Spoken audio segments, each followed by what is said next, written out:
Financial planning की जो हमारी पहली एक्सरसाइज है, इस पहली एक्सरसाइज का जो क्वेश्चन नंबर 2 है, ये वाला क्वेश्चन बेसिकली हम लोग अभी आज डिस्कस करने जा रहे हैं।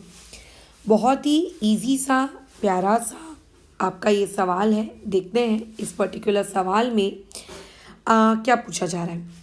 देखो, बोल रहा है कि एक बंदा है सुमित नाम का, उसने 50,000 का कैपिटल बोरो किया ताकि वो अपना एक फूड बिजनेस स्टार्ट कर सके। ठीक है, 1 साल उसने अपना बिजनेस चलाया और बेसिकली उसको 20% का लॉस हुआ। ठीक है, उसको कितने का लॉस हो गया? 20%। मतलब मार्केट से उसने अपना जो 50,000 रुपये उठाया था, उस 50,000 रुपये में बेचारे को क्या हो गया है? 20% का क्या हो चुका है? लॉस हो चुका है। ठीक है, तो अगर मैं तुमसे लेट से पूछूं कि वो जो सुमित है उसको कितने का लॉस हुआ, तो तुम में से मैक्सिमम लोगों की अप्रोच ये रहती है, पता है कि मैडम 20 रुपये का लॉस हुआ। क्यों? क्योंकि वहाँ लिखा है ना 20%। तो देखो, 20% एंड 20 रुपये, दीज आर डिफरेंट थिंग्स। ये दोनों सेम नहीं है कि अगर यहीं लिख के दिया है कि 20% का लॉस हुआ है तो इट मीन्स दैट कि 20 रुपये का लॉस हुआ है। 20% इज नॉट इक्वल टू 20 रुपये। ठीक है, 20% 20 रुपये के बराबर नहीं होता। हमें कैलकुलेट करना पड़ेगा कि आखिर उस इंसान को लॉस कितने का हुआ है। अच्छा चलो ठीक है, तो अगर मान लेते हैं स्टार्टिंग में हम लोगों को कुछ इन्फॉर्मेशन लिखनी है सोल्यूशन की, तो हम लोग इन्फॉर्मेशन क्या लिखेंगे कि कैपिटल बोरोड बाय सुमित। ठीक है, जो सुमित ने इस बिज़नेस को स्टार्ट करने के लिए आप लोगों का जो स्टार्टिंग में कैपिटल लिया वो कितना था? आपका ₹50,000। उसके बाद क्या हुआ है? स्टार्टिंग के पहले ईयर में उनको 20% का लॉस हो गया है ना। स्टार्टिंग के पहले ईयर में उसको कितने का लॉस हुआ? 20%। तो स्टार्टिंग में जो आपको लॉस दिया है वो लॉस आपको परसेंटेज में दिया है। अब मुझको ये जो मेरा लॉस है परसेंटेज की टर्म्स में नहीं चाहिए, मुझे ये पता लगाना है कि अगर इस लॉस को मैं रुपीज़ के टर्म्स में निकालूं तो रुपीज़ के टर्म्स में ये लॉस कितना होगा। ठीक है, अगर मैं इस पर्टिकुलर लॉस को रुपीज़ के टर्म्स में निकालूं तो ये रुपीज़ के टर्म्स में ये लॉस हम लोगों का कितना होगा, मेरे को ये एक्चुअली कैलकुलेट करना है। ठीक है, कर लेंगे कैलकुलेट। कैसे करेंगे इसको हम लोग कैलकुलेट? देखो, आपको अगर लॉस कैलकुलेट करना है रुपीज़ में, तो रुपीज़ वाला लॉस कैसे कैलकुलेट किया जाएगा? जितना भी लॉस आपको परसेंटेज में हुआ है, ठीक है, जितना भी लॉस आपको परसेंटेज में हुआ है, ठीक है, वो वाला लॉस मल्टीप्लाई बाय जिस पैसे पे आपको लॉस हुआ है। मतलब अगर मैं बोलूँगी कि मुझे 20% लॉस हुआ, तो किसका 20%? कितने पैसे लिए थे स्टार्टिंग में हमने कि जो हमें 20% का लॉस हुआ? तो हमने स्टार्टिंग में कितने पैसे लिए थे?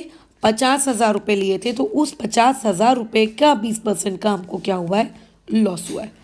अब 20% को फ्रैक्शन के टर्म्स में कैसे लिखते हैं? 20/100 इंटू में यहाँ क्या आ जाएगा आप लोगों का 50,000। इसका अगर मैं कैंसिलेशन करूँ तो यहाँ आपका कैंसिलेशन करने के बाद ये आगे 4 नंबर है ना। ये कितने आ गए? 4 नंबर। इसका मतलब जो सुमित है उस सुमित को कितने का लॉस उठाना पड़ा है? 10,000 रुपये का लॉस उठाना पड़ा है। तो कई लोग जिन्हें ऐसा लगता था कि जो इन्फॉर्मेशन परसेंटेज में लिख कर दी हुई होती है वही सेम इन्फॉर्मेशन को हम लोग रुपीज़ के टर्म्स में भी लिख सकते हैं। जैसे कई लोगों को ऐसा लगता है कि 20% का मतलब होता है 20 रुपये, है ना। 20% का मतलब होता है 20 रुपये। तो ऐसा नहीं है। देखो यहाँ पे 20% का मतलब कितना निकल कर आया इस पर्टिकुलर क्वेश्चन में? यहाँ निकल कर आया 10,000। तो सुमित को कितने का लॉस हुआ? 10,000 का लॉस हुआ। अब बेचारा सुमित क्या करेगा बताओ?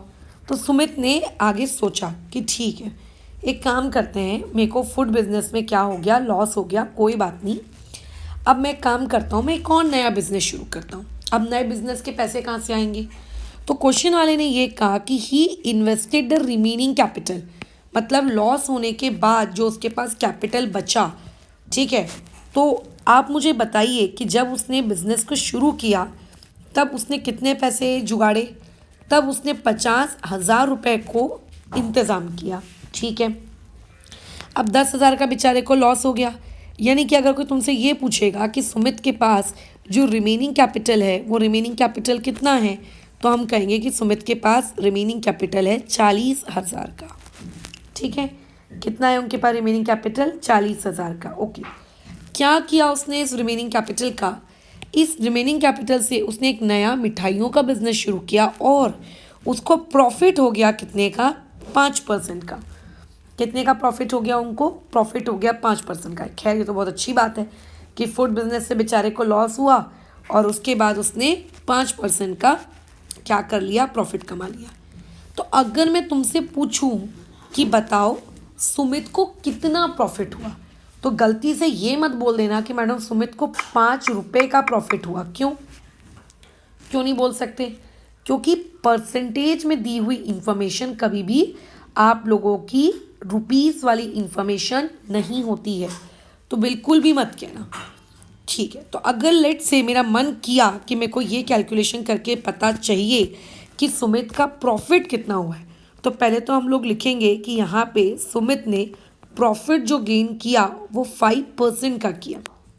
अब अगर मुझे ये कैलकुलेट करना है कि रुपीस के टर्म्स में सुमित को कितना प्रॉफिट हुआ होगा, तो हम क्या करेंगे?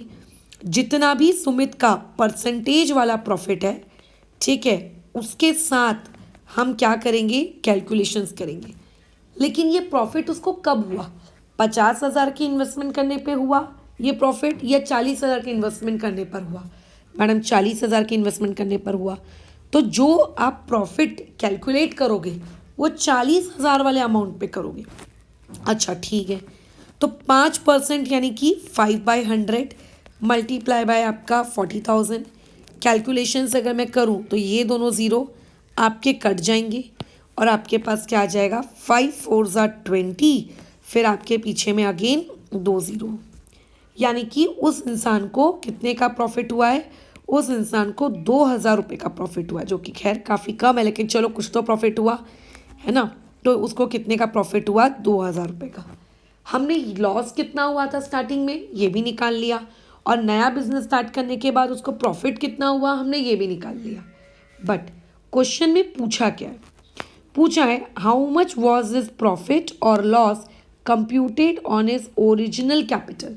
स्टार्टिंग में जो उसको पैसा मिला था उस स्टार्टिंग वाले पैसे के हिसाब से अब आप हमें बताओ कि भैया उसको प्रॉफिट हो रहा है इस बिजनेस में अभी तक या फिर उसको नुकसान हुआ। तो उसने जब नया बिजनेस स्टार्ट किया तो नो डाउट उसे प्रॉफिट हुआ है ना। 40,000 रुपये उसने लगाए थे बिजनेस को स्टार्ट करने के लिए, और 40,000 रुपये लगाकर उसको कितने पैसे मिल गए? उसको 2,000 रुपये मिल गए, है ना। यानी कि न्यू कैपिटल आफ्टर प्रॉफिट। अगर मैं तुमसे ये पूछूं कि अब सुमित के पास कितने पैसे हैं, तो हम लोग क्या कहेंगे कि सुमित के पास उसके 40,000 रुपये वो तो पहले से ही हैं, राइट, प्लस अभी अभी उसने 2,000 रुपये का प्रॉफिट कमाया, यानी कि अब उसके पास 42,000 रुपीज़ है। ठीक है, अब उसके पास कितने पैसे हैं? 42,000। लेकिन जब उसने बिजनेस को शुरू किया था तो क्वेश्चन वाला ये पूछना जा रहा है कि ओरिजिनल कैपिटल के रिस्पेक्ट में बताओ, स्टार्टिंग में हमने जितना पैसा आपको दिया था स्टार्टिंग वाले पैसे के रिस्पेक्ट में बताओ कि आपको अभी नुकसान हुआ है या आपको प्रॉफिट हुआ है। ओरिजिनल वाले के रिस्पेक्ट में बताओ। तो देखो, जो हमने ओरिजिनल कैपिटल हमने स्टार्टिंग में मार्केट से बोरो किया था, अगर मैं उस ओरिजिनल कैपिटल को देखूं तो मेरे पास ओरिजिनल कैपिटल है 50,000, ठीक है, और करेंटली अभी मेरे जेब में कितने हैं? 42,000। इसका मतलब स्टार्टिंग में मैंने जितना पैसा मार्केट से लिया था उसके कंपेयर में अभी मेरे पास कम पैसे हैं। तो इसका मतलब क्या हुआ है? इसका मतलब क्या हुआ है कि स्टार्टिंग में जो उन्होंने ओरिजिनल कैपिटल लिया था वो ओरिजिनल कैपिटल ज़्यादा था वर्सेस उसने अभी जो उसके पास पैसा है आफ्टर प्रॉफिट। ठीक है, क्योंकि लोगों ने उसको बोला भैया अब तुम बिज़नेस बंद करो और बंद करके हमको ये बताओ कि तुम्हें प्रॉफिट हुआ कि नुकसान हुआ। तो उसने बोला यार कि मेरे पास स्टार्टिंग में ज़्यादा पैसे थे, अब मेरे पास ना पैसे कम बचे। इसका मतलब आपके सुमित को इस पूरे एंटायर प्रोसेस में क्या हुआ है, लॉस हुआ है। सुमित सफ़र अ लॉस। भले ही बेचारे ने नीचे 5% का प्रॉफिट कमा लिया हो, लेकिन अगर मैं ओरिजिनल कैपिटल के रिस्पेक्ट में बात करूं तो ओरिजिनल कैपिटल के रिस्पेक्ट में सुमित को क्या हुआ है, लॉस हुआ है। कितने का लॉस हुआ है बताओ। स्टार्टिंग में 50,000 थे, अभी उसके पास 42,000 है, तो उसको कितने रुपए का लॉस हुआ है, 8,000 रुपये का लॉस हुआ है। तो यही चीज़ आपका क्वेश्चन वाला पूछना भी चाह रहा था कि कितना प्रॉफिट हुआ या कितना लॉस हुआ। तो उसको नेट आखिरी में आखिरी तक पहुंचते पहुंचते कितने का लॉस हो गया है, 8,000 का लॉस हो गया है। अब देखो, वैसे तो ये सवाल आप इसी पॉइंट पे ओवर कर सकते हो, ठीक है, लेकिन कैसा होता है कि जब भी हम फाइनेंशियल प्लानिंग वाला काम करते हैं या कोई भी ऐसी बातचीत करते हैं, प्रॉफिट लॉस वाली जब हम बातचीत करते हैं, तो कभी भी हमारे आंसर्स इस तरीके से रुपीज़ वाले फॉर्मेट में नहीं छोड़े जाते हैं कि 10,000 का प्रॉफिट हुआ, 10,000 का नुकसान हुआ, 5,000 का प्रॉफिट हुआ, 6,000 का नुकसान हुआ। ऐसा कभी नहीं छोड़ना पड़ता है। हमेशा अपन को अपने प्रॉफिट या अपने नुकसान को परसेंटेज में कन्वर्ट करना होता है, हमेशा हमेशा, ठीक है, हमेशा। तो अगर मान के चलते हैं सुमित को 50,000 के रिस्पेक्ट में 8,000 का अगर नुकसान हुआ भी, तो कितना परसेंटेज ऑफ नुकसान हुआ वो आपको बताना है, ठीक है। इस तरीके से रुपीज़ के टर्म्स में आंसर छोड़ना ठीक नहीं है। अच्छा, तो कैसे निकालेंगे। हमारा एक ही कंसेप्ट है कि जो लॉस हम लोगों को हुआ रुपीज़ में इज़ इक्वल टू जो लॉस हम लोगों को हुआ परसेंटेज में, लेकिन कौन सा वाला लॉस, किसके रिस्पेक्ट में। तो क्वेश्चन में बोला है ओरिजिनल कैपिटल के रिस्पेक्ट में। तो ओरिजिनल कैपिटल कितने का था, ओरिजिनल कैपिटल 50,000 का था। तो उस 50,000 के रिस्पेक्ट में कितना लॉस हुआ। तो अभी हमको इतना तो पता है कि ओरिजिनल कैपिटल के रिस्पेक्ट में आखिरी तक आते आते उसको कितने का लॉस हो चुका है, 8,000 का लॉस हो चुका है। कितना परसेंट हुआ है, परसेंटेज ही तो हम निकालने बैठे हैं। अच्छा, तो हमें तो नहीं पता कितना परसेंट हुआ है, तो हम लिख लेंगे कि x/100, क्योंकि हमें नहीं पता ना कितना परसेंट हुआ है, मल्टीप्लाई बाय 50,000। पूरी तरीके से आपको कैलकुलेशंस यहाँ पे करनी है, ठीक है। तो हमने यहाँ पे चलो कैलकुलेशंस वगैरह की। कितना आ गया हमारे पास, 8,000 डिवाइड बाय आपका 500 इज इक्वल्स टू x। काट पीट अगर हम लोग कर लें तो काट पीट करने के बाद आंसर आएगा 16। इसका मतलब उस बेचारे सुमित को पूरा ख़त्म होते होते होते होते होते होते कितने परसेंट का लॉस हुआ, 16% का लॉस हुआ, ठीक है। देयरफॉर सुमित, यहाँ पे हम लोग लिखेंगे सफ़र अ लॉस ऑफ कितना, 16% ऑन ओरिजिनल कैपिटल, ठीक है। ऑन ओरिजिनल, जो उसने स्टार्टिंग में उसको जो कैपिटल मिला था और स्टार्टिंग वाले कैपिटल पे उसको कितने का लॉस हुआ है, 16% का।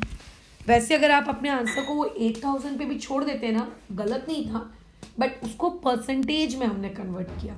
स्टार्टिंग से देखूँ आपको जितनी भी इंफॉर्मेशन है वो सब परसेंटेज के टर्म्स में दी थी, तो हमने उनको रुपीज़ में लेकर आए।